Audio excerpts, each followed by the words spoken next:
اور آپ جیسا کوئی ہو سکتا نہیں، آپ جیسا کوئی ہو سکتا نہیں، اپنی ہر خوبی میں تنہا آپ ہیں، اپنی ہر خوبی میں تنہا آپ ہیں، اور آپ کو رب نے کیا اپنا حبیب، آپ کو رب نے کیا اپنا حبیب، ساری خلقت کا خلاصہ آپ ہیں، ساری خلقت کا خلاصہ آپ ہیں، اور آپ کی طلعت کو دیکھا جان دی، آپ کی طلعت کو دیکھا جان دی، اور قبر میں پہنچا تو دیکھا آپ ہیں، قبر میں پہنچا تو دیکھا آپ ہیں، اور آپ کی خاطر بنائے دو جہاں، آپ کی خاطر بنائے دو جہاں، اور اپنی خاطر جو بنایا آپ ہیں، اپنی خاطر جو بنایا آپ ہیں، اور آپ سے خود آپ کا ساحل ہوں میں، آپ سے خود آپ کا ساحل ہوں میں، جان جان میری تمنا آپ ہیں، جان جان میری تمنا آپ ہیں، اور بردرآمد بردرآمد ہو گدا بہر سلام، بردرد آمد گدا بہر سلام، ہو بھلا اختر کا داتا آپ ہیں، ہو بھلا اختر کا داتا آپ ہیں، یک نے جس کو یک بنایا آپ ہیں۔ سبحان اللہ سبحان اللہ، یک نے یک جس کو بنایا آپ ہیں۔ بہت ہی پیارے کلمات، خوبصورت کلمات، خوبصورت انداز کے ساتھ ہمارے محمد حسین بشیر قادری صاحب پیش کرنے کی سعادت حاصل کر رہے تھے، اور آپ سے سوال کیا تھا نعت سے قبل مکی صورتیں اور مدنی صورتیں۔ نام سے ہی واضح ہے کہ مکہ میں نازل ہوئیں وہ مکی ہیں، مدینہ میں نازل ہوئیں وہ مدنی ہیں، لیکن ایک جو ضابطہ بیان کیا جاتا ہے وہ میں آپ کو ذکر کرتا ہوں آپ کے سامنے۔ جو ہجرت سے پہلے نازل ہوئیں وہ مکی ہیں، جو ہجرت کے بعد نازل ہوئیں وہ مدنی ہیں۔ تو جو صلح حدیبیہ کے موقع پر نازل ہوئیں یا رستے میں نازل ہوئیں، یہ صلح حدیبیہ کے وقت بھی کچھ آیتیں نازل ہوئیں یا صورتیں یا رستے میں، تو ان کو بھی مدنی شمار کیا جاتا ہے، جبکہ وہ مدینہ کے اندر نازل نہیں ہوئیں۔ تو یہ بہتر تعریف ہے کہ جو ہجرت سے پہلے صورتیں نازل ہوئیں وہ مکی، جو ہجرت کے بعد نازل ہوئیں وہ مدنی ہیں۔ قرآن عظیم کے علاوہ اور بھی کتابیں اور صحیفے نازل ہوئے ہیں دیگر انبیاء کرام علیہ السلام پر. مشہور 4 کتابیں ہیں، ان 4 کتابوں کے نام بتائیے. قرآن عظیم کے حوالے سے سوالات ہو گئے. اب جو ہمارے فقہی سوالات کا سلسلہ ہوتا ہے وہ شروع ہوا جاتا ہے. میں ایک ایک کر کے 4 سوال ہیں استاد محترم سے پوچھتا ہوں. امید ہے کہ آپ جوابات کو توجہ سے سماعت کریں گے اور یاد بھی کریں گے. پہلا سوال یہ کہ کیا سنن و نوافل میں بھی ترک واجب سے سجدہ سہو لازم ہوتا ہے؟ کیا سنن و نوافل میں بھی ترک واجب سے سجدہ سہو لازم ہوتا ہے؟ بسم اللہ الرحمن الرحیم. اس سوال کا جواب دینے سے پہلے وہ جو آپ نے سوال کیا اور کسی نے کہا 558 رکوع ہیں، اس کے لیے بھی ایک ضابطہ آپ سے عرض کروں گا اور اس سے تراویح کا بھی آپ کو یقین آئے گا کہ ہمارے علماء نے لکھا، ایک قاعدہ لکھا کہ آپ یہ جو تراویح پڑھتے ہیں 20 رکھتے ہیں، اور یہ رکوع کی تعیین کا بھی یہی سبب بعض لوگوں نے لکھا ہے. تراویح کی 20 رکھتے ہیں اور 20 رکعتوں میں آپ ایک ایک رکوع پڑھیں تو روز کے ہو گئے 20 اور 27 کو ختم ہوتا ہے تو 20 کو آپ 27 سے ضرب دیں گے تو حاصل ضرب جو نکلے گا وہ 540 نکلے گا. تو اس سے بھی یہ معلوم ہوتا ہے کہ تراویح بھی 20 رکعت ہیں اور یہ کم بم نہیں ہے، ورنہ یہ رکوع کی تعداد بھی پوری نہ ہو نا. تو جو لوگ زیادہ کہہ بھی رہے ہیں تو وہ تو 8 رکعتیں پڑھتے ہیں تو ہوں گی بھی نہیں بہرحال. تو بہرحال یہ ایک قاعدہ تھا، وہ میں نے آپ کے سامنے ذکر کیا. 540 ہی رکوع ہیں اور ترتیب ایسے ہی آپ حساب لگائیں گے تو انشاءاللہ آپ کی سمجھ میں آ جائے گا. یہ جو سجدہ سہو ہوتا ہے اس کا تعلق نماز سے ہے، نماز کے فرائض سے، واجبات سے. ہم نے پہلے بھی ذکر کیا نماز کے فرض میں سے کسی فرض میں تاخیر ہو یا نماز کے واجب میں سے کسی واجب میں تاخیر ہو یا کسی واجب کو بھولے سے ترک کر دیا جائے تو پھر اس کی تلافی اور تدارک کے لیے سجدہ سہو کیا جاتا ہے. تو جو نماز آپ پڑھ رہے ہیں وہ خواہ فرض ہو، خواہ واجب ہو، خواہ سنت ہو، خواہ نفل ہو، تو اس میں بھی یہی فرائض ہیں، واجبات ہیں. تو فرض میں تاخیر کریں گے خواہ وہ نفلی نماز ہو یا سنت نماز ہو، کسی واجب کو ترک کریں گے بھولے سے، فرضی نماز ہو، واجبی نماز ہو یا سنت نماز ہو، تو سجدہ سہو لازم ہوگا. اس کا تعلق فرض سے نہیں ہے، اس کا تعلق نماز سے ہے. جی اگلا سوال یہ ہے کہ مشروط طور پر زکوٰۃ دینا کہ مدرسے کی تعمیر میں لگانا ہے، یہ شرط لگانا کیسا ہے؟ مشروط طور پر زکوٰۃ دینا کہ مدرسے کی تعمیر میں لگانا ہے، یہ شرط لگانا کیسا ہے؟ بسم اللہ الرحمن الرحیم. زکوٰۃ دینے والا زکوٰۃ دے یا ہیلا کرنے کے بعد وہ اس طرح کے جملے بولے کہ بھئی تم نے یہ پیسہ اسی کام میں خرچ کرنا ہے.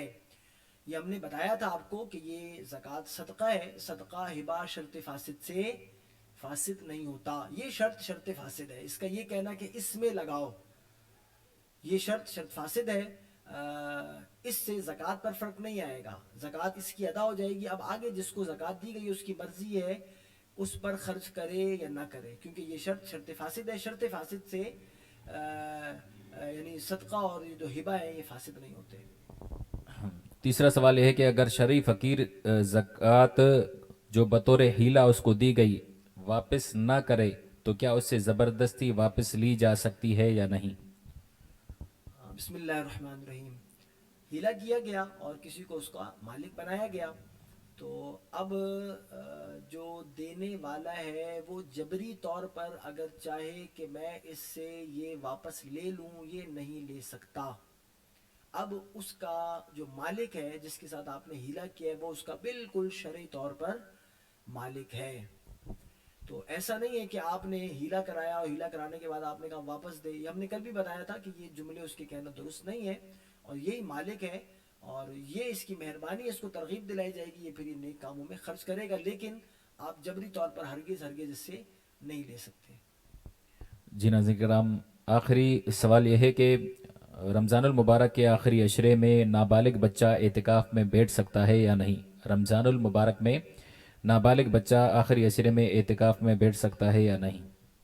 بسم اللہ الرحمن الرحیم. اعتکاف کے لیے بلوغت کو شرط و قرار نہیں دیا گیا، لیکن ایسے چھوٹے بچے جو مسجد کے تقدس کو پامال کریں یا جنہیں نماز اور مسجد کے طور طریقوں کا بالکل معلوم نہ ہو تو ایسے بچوں کو ماہ رمضان کے اس آخری عشرہ میں اعتکاف میں بیٹھنے سے روکا جائے گا. ہاں نابالغ بچہ ہے، 10 سال کا ہے اور اسے نماز کا بھی علم ہے، مسجد کے تقدس کو بھی وہ برقرار رکھتا ہے، تو ایسے نابالغ بچے کے اعتکاف میں بیٹھنے میں حرج بھی نہیں ہے. جی ناظرین کرام، آپ نے آج کے سوالات کے جوابات معلوم کیے.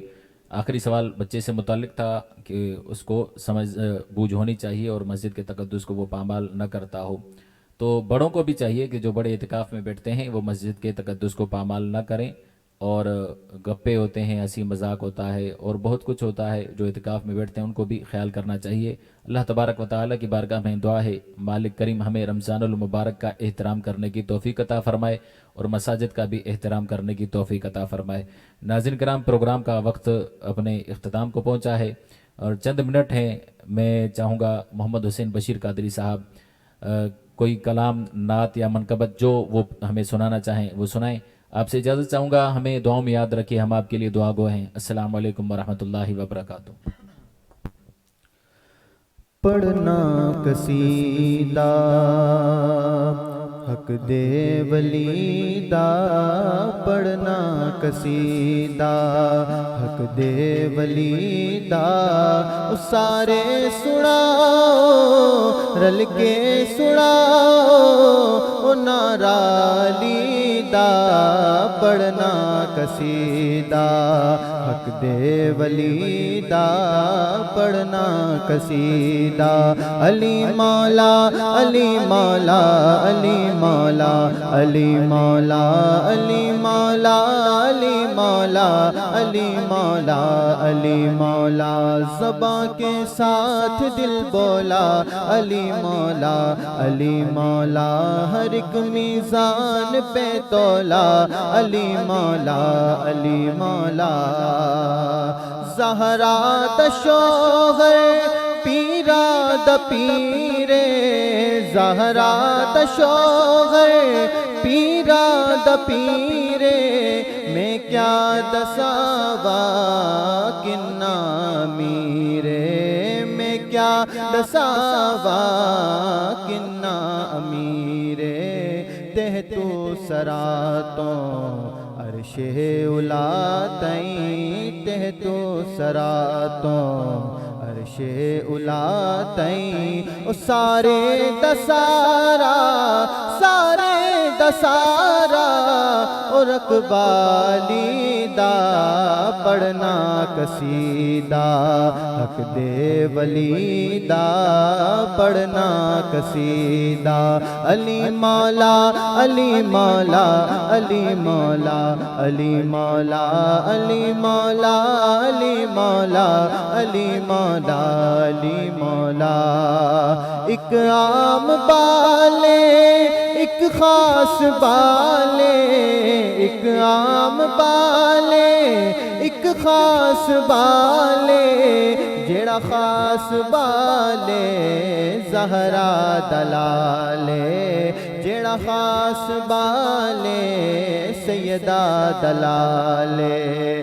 نیزے تے چڑھ کے قرآن سنایا، نیزے تے چڑھ کے قرآن سنایا، سب نو پڑھایا سب نو پڑھایا، او کلمہ نبی دا، پڑھنا قصیدہ حق دے ولی دا، پڑھنا قصیدہ حق دے ولی دا. او سارے سناؤ رل کے سناؤ او نارالی دا، پڑھنا قصیدہ. جھکیاں ادھر تے پڑھ کے سوالی، عزت ملی یہ جگ تو نرالی، عزت ملی یہ جگ تو نرالی. پئی لوگ آنکھیں میں کو کلندر، پئی لوگ آنکھیں میں کو کلندر، سگہاں مگر میں سگہاں مگر میں علی دی گلی دا پڑھنا قصیدہ علی مولا علی مولا علی مولا علی مولا علی مولا علی مولا علی مولا علی مولا زباں کے ساتھ دل بولا علی مولا علی مولا ہر ایک میزان پہ تولا علی مولا علی مولا علی مولا علی مولا